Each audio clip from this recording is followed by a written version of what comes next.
Hey, what's up, DFS players? This is a DFS five-pack. I'm Ryan Kostrowski. Mr. Bellman's got some stuff he needs to take care of this morning, so we are going to roll solo through this slate. Hopefully, everybody had a good night last night. I will say one of the worst DFS nights of the year from an NBA perspective. So just brush it off, move on today. If you took the dub last night, good for you, and keep it rolling tonight. I'm serious. It was definitely one of the worst nights of the year for me. It wasn't until the Wizards beat the Lakers, because I bet the Wizards took in that game straight up, that like anything right went right the entire night. So those nights will happen. Again, like I said, the night before was awesome. You're going to have some ups and downs in this game. If you had a bad night last night, shake it off. That's all you can do. If you had a great night, keep that hot streak rolling. Let's all get in the money tonight and have ourselves some fun. If you could, pound that thumbs up button. Always appreciated from our behalf. I got a few more out there plays today. I don't think they're out there, but I think they're out there from an ownership perspective. So it should be a fun one. A few more long shots to talk about today than just, eating up chalk and things like that. As you guys know, we mentioned it a couple times. We took a 1-week ban on YouTube. It's over now. We are back, but sub to the backup channel. The link is below. And then as far as like the current promotions go, now that we got my boy who runs our website back up and live on the internet. He lives down in Texas and had to deal with all that, all the shenanigans Texas has been dealing with, which is not pretty. We are going to be bumping up the monthly membership costs here this week. But if you want the current price point, you can keep it for as long as you want. If you sign up to be a customer, all current customers can keep it for as long as they want. Monthly customers now have access to the Discord channel. And if you become a monthly customer today, I will give you a $20 rebate, which means your first month is $10. You get the entire month, all the videos, everything that goes along with it. You'll be all set up and ready to go. And we got 2 sports rolling for a month. Monthly members get both sports when baseball's active here. Day passes are up. Subscribe to the station if you're new to it. So I said we got some out there plays, and that's true. But let's talk about a chalkier play on the day, and let's talk about Nikola Jokic of the Denver Nuggets. So I got him as lock's a strong word, but a very, very short-listed player when it comes to cash games today. So it reminds me a lot of the slate from Sunday, where Giannis and Jokic were getting a lot of love to run like kind of your bigger money at the power forward center position. I'm sure going right back there is going to be relatively popular today. And by early morning ownership projections, Jokic is expected to be a very popular player today. And I understand that. One, it's a really good matchup with Portland, who played last night, played terrible last night. Phoenix is a good team, but Portland was just bad. I expect this game to be better.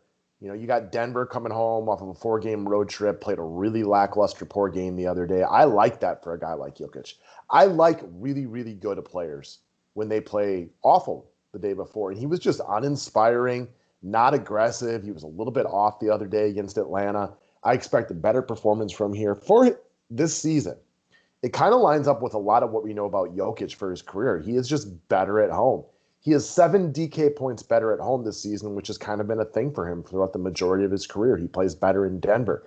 That makes sense. He gets used to the altitude, whereas, the opponent's not so much. It allows him to close hard in the fourth quarter. We know Portland is an upper tier matchup. Even though he looks pricey at 10.8, he's averaging darn near GPP value on this price tag this year. So he's expected to get good love, and he should get good love here. This guy's been nothing short of awesome basically all season long, averaging 59 DK points. All right, next up, cover boy for the day, John Collins. I watched a lot of that Atlanta-Denver game. I saw buying signs from John Collins. I want to get on him a day early. Projecting for about 10% ownership, that seemed about right to me. That's about what I would have prognosticated as well. So you're not getting him at 1%, but he's definitely not coming in as uber chalk today. And what I like about Collins, it's been a weird season for him. I think we all know Collins is really, really good.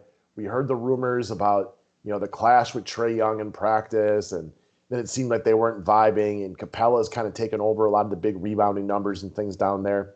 I like Collins today. I like his price tag a lot. At 6,500, while he only averages about cash game value on this price, we know he's very capable of GPP upside right here. He has not made his threes lately. If that 3 ball starts falling tonight, there's definitely room for some upside.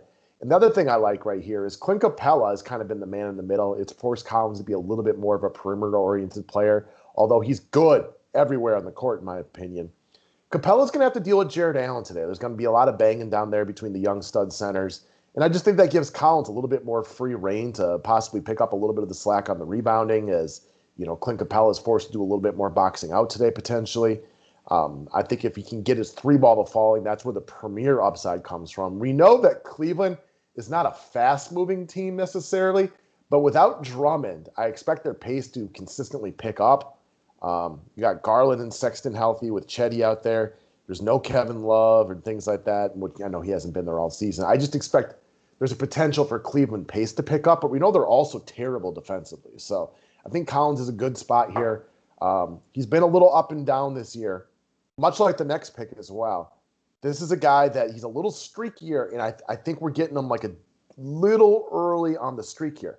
The other thing is, he's got a few awful games this season, no doubt about it. We just saw one, I think it was 2 games ago, where he was just terrible. He's still got a decent floor most games, though, based on this price tag. There's a lot of games he just meanders into 28, 29, 30 points, which isn't good off this price. But if you get your other picks right, you can still find yourself in the money with something like that. And it's nice to have a guy with at least a decent floor around. All right, next up is RJ Barrett. I'm going to take a 2-second break to sip my coffee. Let's talk about this New York Knickerbocker, RJ Barrett. So he was a long shot on the video the other day, and he was good for us. Not great, but good. He's not a guy. I've played him more than the field probably this year. And as I mentioned the other day, this is just one of the guys I've had more luck with than other players. We all have those guys that, I almost never play Chris Paul. I recommended him yesterday. He was terrible. I was 1,000,000% wrong on that one. It's going to be really, really difficult for me to ever want to go back there based on that. Then you have your guys that you just seem to get lucky with. RJ Barrett's a guy I've been lucky with most of the season, so I feel very fortunate. And I like talking about him because it just feels like this is a guy that I've been able to use with success this year. And just maybe it's luck, maybe it's just, recognizing the patterns, whatever it might be. I like him again tonight in this matchup with Golden State. So a big thing I liked is he doesn't shoot massive three-pointers, but right now the three ball has been falling. You can definitely watch with his offensive aggressiveness with the New York Knicks that it comes and goes. When the three ball is falling, he gets a lot more assertive. It allows him to do the show and go move a lot more, which is something that he can use. When he's not making his threes and he's timid, nobody respects that, and it's a lot harder for him to get into the lane. At this price tag of $5,500, this is the guy averaging 30.5 DK points this year. That's a decent game off of this. He's very capable of upside with, plenty of games well into the 30s this year. I love that he took 20 shots the other day. Very assertive, very aggressive. It's a get-up spot against Golden State. Even though Golden State, it's been a little bit since they won the chip, teams and players and young guys who grew up watching Steph Curry still get up to play the Warriors.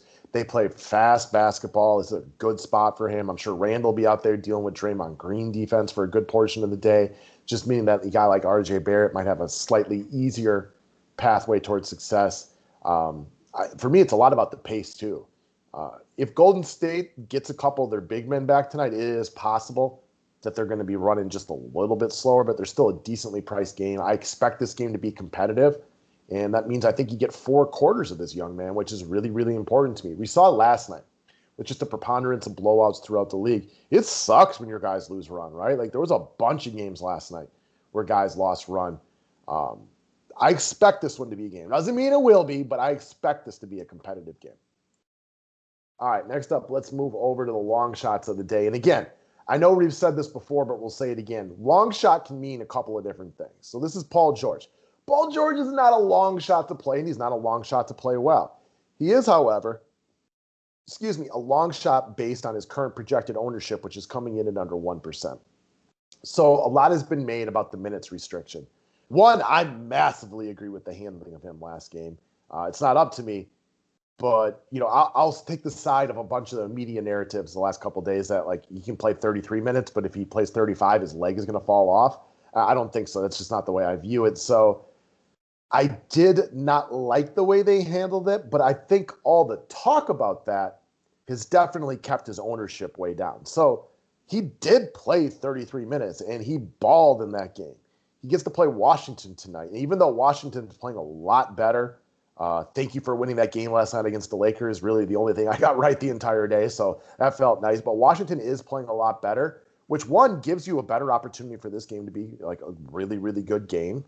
Also, like that 33 minutes that he played last game, it could be 35 today, close to a normal run. You give up a ton of DFS points in Washington, which means that Paul George will step out today early and probably be assertive and aggressive. Clearly, he was pissed. He wasn't out there at the end of the game. So I'm not one that sits around and tries to create narratives. You see that in the media all day long. But I do think he's going to be a little pissed off and assertive to start the game right here, man. If I don't get to close, I'm going to start balling early. And you can ball on Washington. Washington's playing a lot better, but they're still giving up big DFS points. We saw it the other day when they beat the Blazers, but like 6 guys showed GPP value or whatever the number was. I like Paul George here at very, very low ownership. And I like him even more if Russell Westbrook runs it on a back-to-back again today. Because for me, that just means the game is more likely to be of a higher pace. All right, Ricky Rubio of the Minnesota Timberwolves. So this is another long shot play. I do not expect him to get a lot of love today. Not at all. I think he's another guy. He'll come in well under 5%.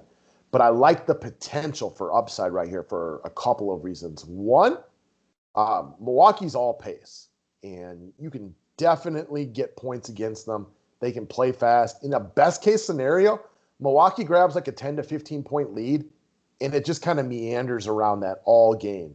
And it turns into more of like that all-star game type of game where Milwaukee doesn't need to clamp down defensively because they're vibing offensively. And this allows the Timberwolves to get easier shots and things like that. Doesn't mean it's going to work out that way. I'm just saying that would be the ultimate best-case scenario for you.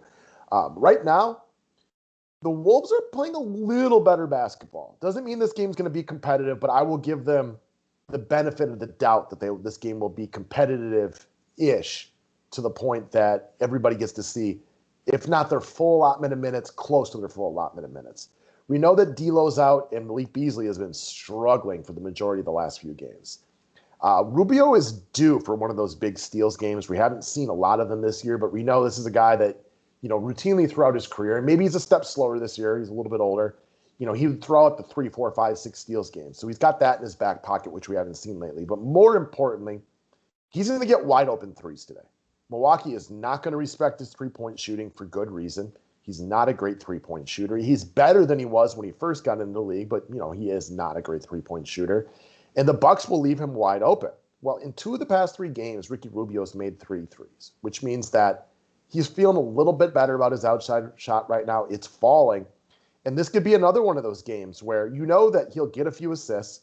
And if this game turns into really fast pace, he could, potentially get you double-digit assists right here, throw in a couple of steals. And if he can make his three-pointers, there's actually room for GPP potential right here. We saw it a couple of days ago when he scored up into the 40s.